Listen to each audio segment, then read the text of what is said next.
Hi there, it's Sarah here from BJC Health, coming to you from Sydney, Australia. Thanks for showing an interest in one of our educational events. You're about to watch part one, so enjoy the event. If you've got any questions about the content, then please consider joining BJC Connect, where you can access all of our facilitators live. Otherwise, please consider leaving a comment and we'll do our best to get back to you. Welcome everyone to tonight's talk, where I'll be talking about weight management and how it's more than just a number on the scale. Oops. So the aims of the talk will be to understand some of the biology and complexity of weight management, understanding obesity as a disease, and what the role of diet and exercise is in weight management, and how medications are used to assist.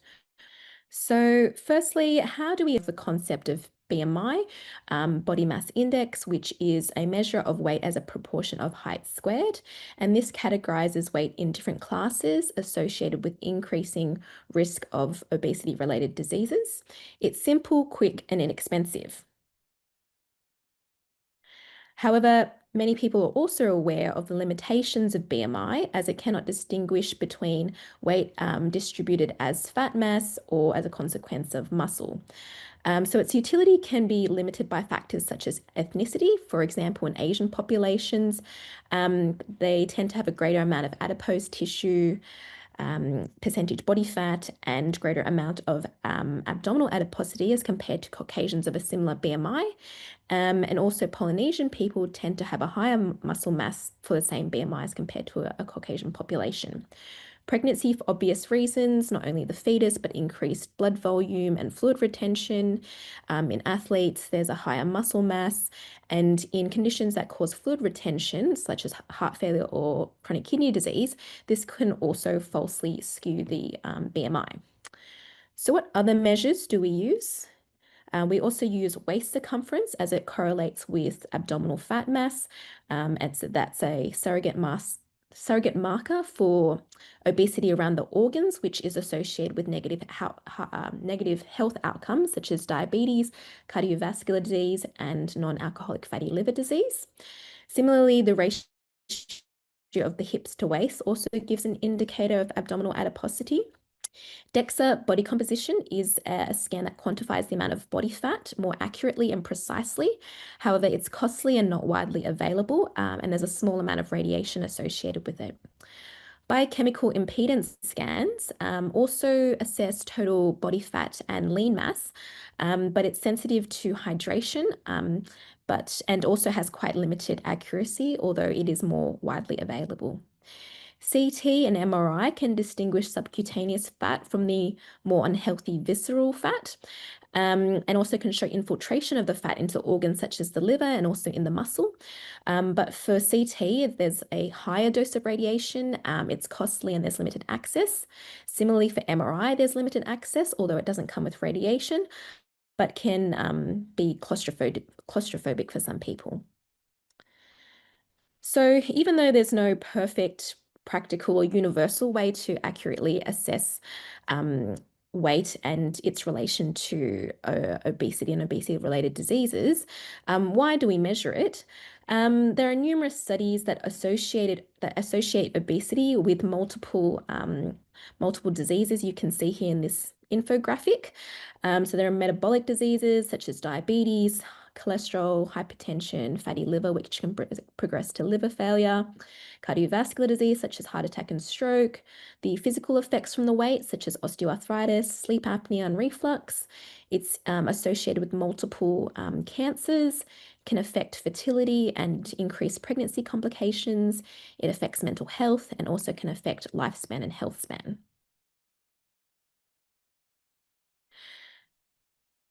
So like many systems in the body, energy and weight is maintained to keep a stable level despite external influences.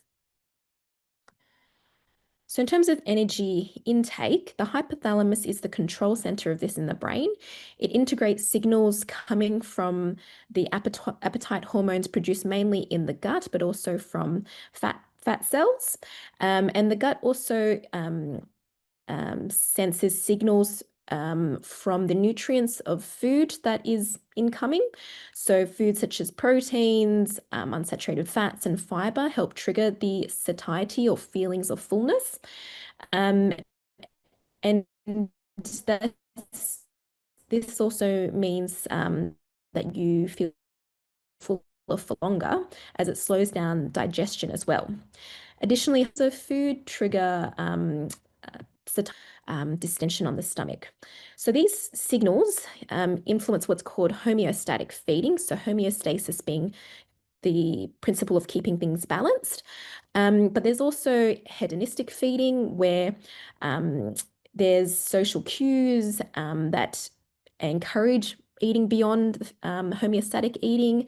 There's emotional eating that also encourage eating beyond the normal homeostatic balances. And then we have energy expenditure on the other side of the scale. So the largest component of this is the resting or basal metabolic rate, which accounts up to 70% of energy expenditure. We have the thermic effect of food, which is represented as a smaller percentage, about 10%, and includes the energy expended chewing, digesting, absorbing nutrients, and the sympathetic nervous system activation after eating. We also know that energy is expended through exercise, although this is a smaller proportion. So there's voluntary exercise, as well as more involuntary purposeful movements, such as maintaining your posture when sitting, standing, fidgeting even. And theoretically, thermodynamics would say that you keep this balance, the energy in should equal energy out, and everything stays stable. And therefore, when the energy in is less than the energy out, you would expect weight loss. But there are other factors that can influence that. So I'll just briefly touch on some concepts that might have been already discussed, I'm sure, with Monica's talks. So a lot of people, a common problem I hear is that it's quite difficult to lose weight, even though people eat a small amount. So just a concept to discuss is nutrition-dense and calorie-dense foods. So with nutrition-dense foods, we have, vegetables, fruits, whole grains, lean proteins, nuts and seeds. And then there are calorie-dense foods we can see here, which tend to be lower in nutrition, whereas nutrition-dense foods tend to be lower in calorie, although there are foods that cross both categories, like avocados, nuts, oily fish, dairy, dried fruits.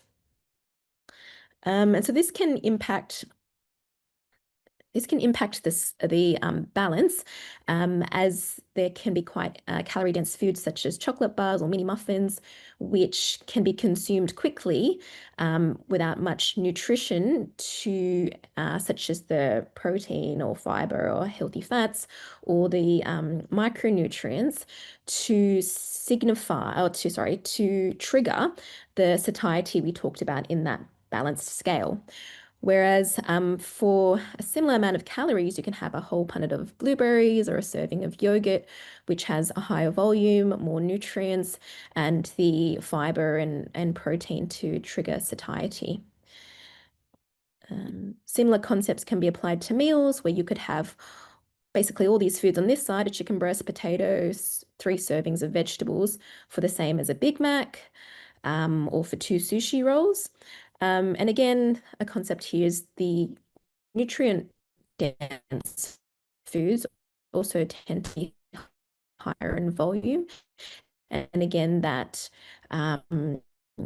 volume and that stomach distension helps to. So something I also just wanted to touch on in this calorie-dense food discussion is the concept of ultra-processed foods. So these are foods that have been highly processed and often include a lot of refined sugars and emulsifiers and colorings and flavorings and so many technical terms that you see on the back of packaged food that you could never really reproduce it in a household kitchen. And the problem with these foods are not only their higher sugar, salt, and fat content, which makes them highly palatable and very easy to consume, they also tend to trigger. They also tend to be lower in nutrients, as we kind of touched on. They also promote sugar spikes and drops, which causes rebound hunger, meaning you'll eat more frequently. And also they activate those reward pathways, the kind of hedonistic feeding pathway, which promote eating beyond the fullness state and the homeostasis state. And there are some studies that have shown that higher ultra-processed food consumption is associated with increased cardiovascular disease, diabetes, metabolic risk. And there was an interesting study which compared two groups. It was a small study, but there were two groups where they had the same meals provided with the same carbohydrate content, protein content, fat content, sugar, salt, all that was all the same, except one group had ultra processed versions of the meals and one had a less processed diet. And they found that on average, the group that had the ultra processed foods had 500 calories more per day, which is quite significant. So principally, we should be eating primarily whole foods, including lean protein, fiber, and healthy fats to improve satiety, a variety of vegetables for those micronutrients, your vitamins and minerals, and increasing the volume of your meals. Complex carbohydrates should be included in moderation to avoid the sugar spikes.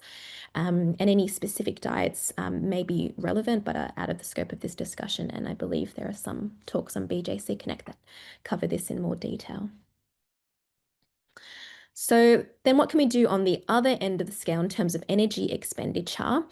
So you can increase non-exercise activities such as, parking further away or doing purposeful household chores like gardening, standing, when you can, walking during remote meetings if that's an option for you. Building muscle mass is important because it contributes to the basal metabolic rate. Your basal metabolic rate is influenced by age and gender. Obviously, you can't change those things, but it's also influenced by your body composition, and muscle mass burns more calories. It takes more energy to sustain even at rest. And our bodies try to be efficient with its energy maintenance. So if you have muscle mass that you're not using, then the body doesn't feel like it's worth the energy to sustain it, and therefore it basically will just get rid of it over time. And that decline starts early, starts from your 30s even, and accelerates from about when you're 60. So if you're losing muscle mass, which decreases your basal metabolic rate, which decreases your overall energy expenditure, but everything else stays the same, your eating habits, your non-strengthening exercise, job, stress, life, then over time you may see a gradual accrual in weight, and that could be explained by loss of muscle mass. And then, of course, exercise increases energy expenditure. So firstly, whatever you like is important. The ideal combination is for both strengthening exercise for the muscle mass we discussed, but also cardiovascular exercise. Both burn calories during exercise, but there's also some energy expended in the post-exercise phase in terms of replenishing energy stores and repairing muscle tissue and removing the metabolic byproducts of exercise. So even though exercise is only a small portion of the energy expenditure, it doesn't tip the scale that much. So why should you keep doing it? So it's important because it improves your cardiovascular fitness. And this in itself is your level of fitness is associated with your risk of heart disease, diabetes, dementia, even more so, and mortality or risk of death, perhaps even more. There's also a level of fitness whereby you would lose independence, especially in older age. So if you're at the bottom of the pack in terms of your fitness in your 20s, 30s, 40s, 50s, that may be fine to be able to get through day-to-day activities. But, in older age, if you're at the bottom of the pack, then you may be risking losing your independence. And most people would envision retirement in terms of traveling and, looking after grandkids and that sort of thing. Exercise also has benefits on, mental health and reducing risk of chronic disease, reduces inflammation, reduces cancer risk, improves sleep, improves gut health, improves cognitive function, reduces risk of dementia. And as we discuss, muscle strength also improves your metabolism, but it also improves your mobility, and it reduces risk of falls, improves your bone health, and overall reduces risk of fractures. So the component of getting a decent duration, the quality of sleep is also important if it's, or external factors that can also help you. The consistency and all these factors contribute to good sleep, because with bad sleep, it can actually increase appetite, increase snacking, and seeking of higher caloric foods that are more reward inducing and affect impulse control. Understandably, when you've not slept well, you're more tired, you're less likely to move around, whether voluntary or involuntary movements. And it also increases stress and insulin resistance, which can also affect weight management. Okay. So it's actually very common where people will be optimizing their intake and exercising regularly and still struggle to lose weight. And this is not uncommon because it's a biological, so it's a biological process.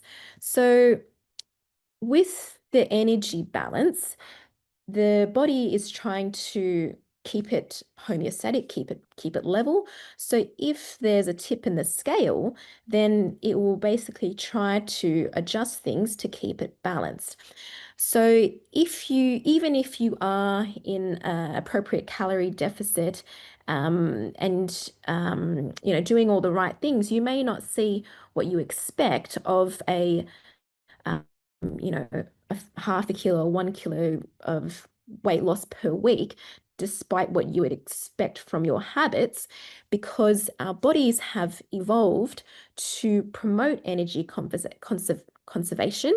And that's because for many years, we have been trying to avoid starving to death and trying to endure famine environments.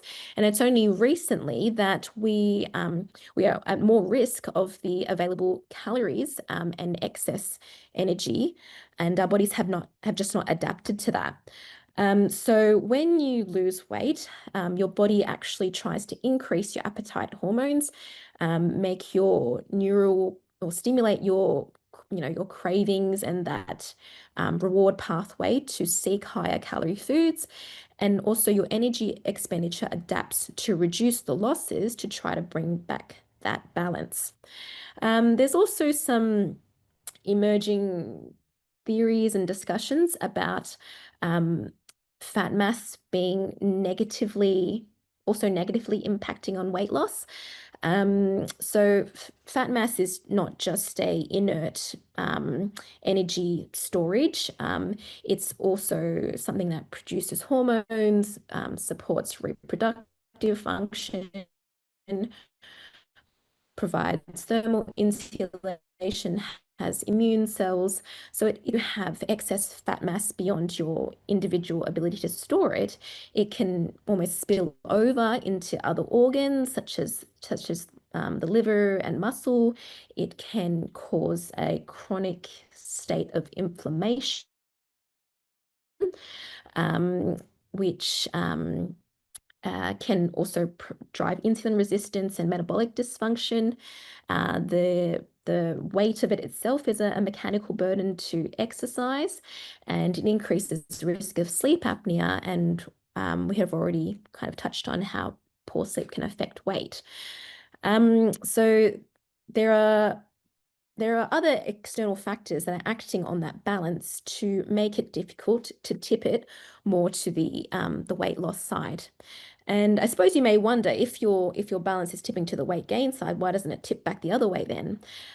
Which is, I mean, a good thought, because and I think that's just, again, part of the evolutionary mechanisms that have developed more to prevent the weight loss, where we haven't really developed strategies to counterbalance weight gain as much. Okay, so that basically concludes the part of the talk discussing more of the biology side of obesity and weight maintenance. So I guess, if nothing else, you can appreciate the complexity and all the factors that go into it, as well as the fact that we probably don't understand it enough, especially on an individual basis. So for some people, there is a role for medications to help support that balance in the right direction of improving weight and ultimately health overall. So I'll just go through some of the medications that are available. I'll start with the oral medications. So first, Orlistat. It's also brand named as Xenical, so it reduces your ability to absorb fat from your food. Similar to if anyone's had a gallbladder surgery, it affects your ability to tolerate fatty food. And so the side effects of that tend to be related to the gut. It can cause some stomach upset and issues with stools. And the effectiveness is on the lower side, of about 3% over a year.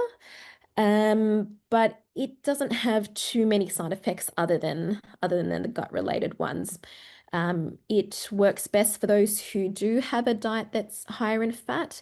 If you don't have much fat in your diet, then it's not really got much to work on.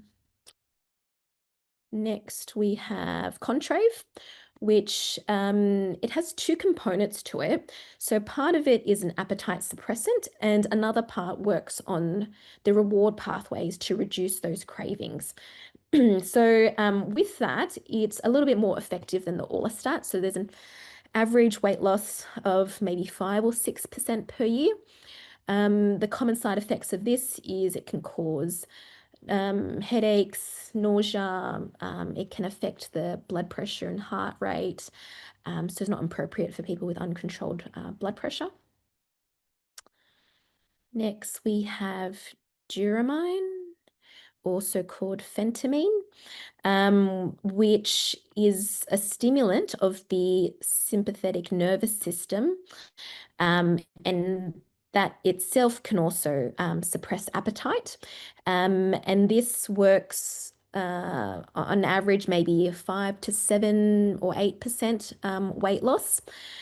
Because of the stimulation side effect, it's not suitable for people with heart disease, because it can affect blood pressure and heart rate. It can also trigger anxiety as well. You can get a bit of a dry mouth from it.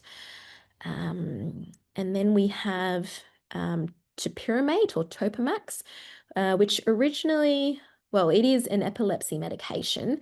And part of actually the side effect of that is it's also an appetite suppressant. It's because it seems to reduce the excitation of the of the nerves in the brain, and that seems to cause appetite suppression. And the effectiveness of it is similar to Duromine and Contrave in the order of 5 to 7%. So all these medications except for topiramate are TGA approved for weight loss. So topiramate is used off-label. None of these medications are PBS subsidized, however. Next, I'll discuss the injectable medication. So more historic ones we have at the top here. So exenatide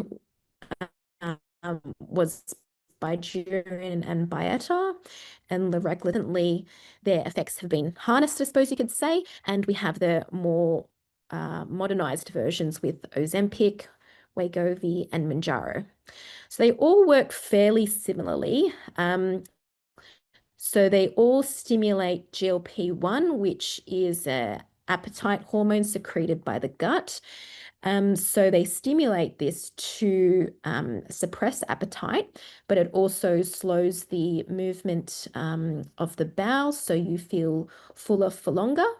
And it seems to work on the cravings pathways as well, because a lot of people tend to have not to have cravings anymore with it. Mounjaro is slightly different to the others as it also stimulates GIP, but as far as we know, the effects seem to be similar, but perhaps with a more synergistic effect. So with Ozempic and Wegovy, they're actually a similar base medication, I suppose you could say. They're both semaglutide, whereas Mounjaro, the drug name is tirzepatide. And Wegovy is just available up to higher doses. In Australia, Ozempic only goes to a maximum dose of 1 milligram. Wegovy goes to 2.4 milligrams. Mounjaro, the doses range from 2.5 milligrams to 15 milligrams, but you can't directly compare that dose to the semaglutide because they're different drugs. For the Ozempic, it's restricted to patients with diabetes. It's quite hard to get if you don't have diabetes and an appropriate prescription because of the limited supplies and the shortages we've had historically and somewhat are still having today. Whereas semaglutide and Ozempic is also PBS subsidized for diabetes, whereas Wegovy and Mounjaro are not subsidized. They're fully private medications as well, so supply is not an issue. Now with semaglutide, if you reach the maximum available dose, which is 2.4 milligrams, your expected weight loss, according to the studies, on average is about 15 to 17%. And with Mounjaro, if you're on the maximum dose for 1 year, the average weight loss is about 22%. So the Mounjaro is a little bit more effective potentially because it has those two agents that working together. Sorry, I just lost my train of thought. Side effect profile. So it is prescribed for patients with an overweight BMI greater than 27 with obesity-related complications or obesity with a BMI greater than 30. It also is used for patients with diabetes. It's got evidence for benefits for those with cardiovascular disease, provides renal protection, and is also indicated for people with sleep apnea. And as I mentioned, it seems to work on those reward pathways. So it's also being studied in addiction medicine for patients with alcohol misuse. So you've just finished watching part 1 of one of our recent educational events. Hope you enjoyed the content. If you'd like to access part 2, then you need to sign up for BJC Connect. It's a free platform where you can access not just the recordings of past events, but also access a whole range of upcoming future events and access our team of facilitators live. All of the details that you need to join BJC Connect are now flashing up on your screen. But otherwise, like our staff, subscribe if you'd like to see more information from BJC Health. Look forward to seeing you in an event soon.